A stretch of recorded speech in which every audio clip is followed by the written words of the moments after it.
ابتدا ہے رب جلیل کے بابرکت نام سے جو دلوں کے بھید خوب جانتا ہے۔ دیکھتی آنکھوں سنتے کانوں صابری میاں کا سلام پہنچے۔ ناظرین، قیامت مسلمانوں کے بنیادی عقائد میں سے ایک انتہائی اہم عقیدہ ہے اور اس پر ایمان لائے بغیر کوئی بھی شخص مسلمان نہیں ہو سکتا۔ قیامت کا وقت اللہ تعالیٰ نے تمام انسانوں سے مخفی رکھا ہے اور کوئی بھی یہ دعویٰ نہیں کر سکتا کہ قیامت کب آئے گی۔ تاہم اللہ کے نبی صلی اللہ علیہ وآلہ وسلم نے مسلمانوں کو بخشش کا موقع دیتے ہوئے کچھ نشانیاں بتائی ہیں۔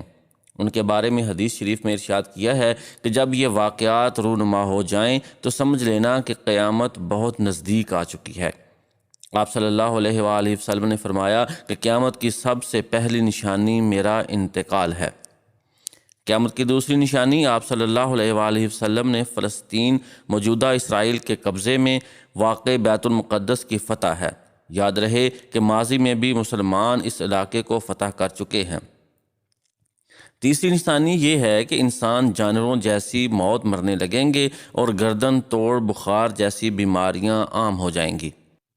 آثار قیامت میں سے چوتھا یہ ہے کہ مال کا پھیلاؤ بے پناہ بڑھ جائے گا، یہاں تک کہ کسی شخص کو 100 دینار بھی دیے جائیں گے تب بھی وہ ناراض ہی رہے گا۔ پانچویں نشانی یہ ہے کہ قیامت سے پہلے ایک فتنہ کھڑا ہوگا جو عربوں کے گھر گھر میں داخل ہو جائے گا اور کوئی بھی گھر اس سے محفوظ نہیں رہے گا۔ چھٹی اور آخری نشانی یہ ہے کہ مسلمانوں اور بنو اصفر یعنی اہل روم کے درمیان صلح ہوگی، پھر وہ بے وفائی کریں گے اور 80 جھنڈے لے کر مسلمانوں پر چڑھ دوڑیں گے۔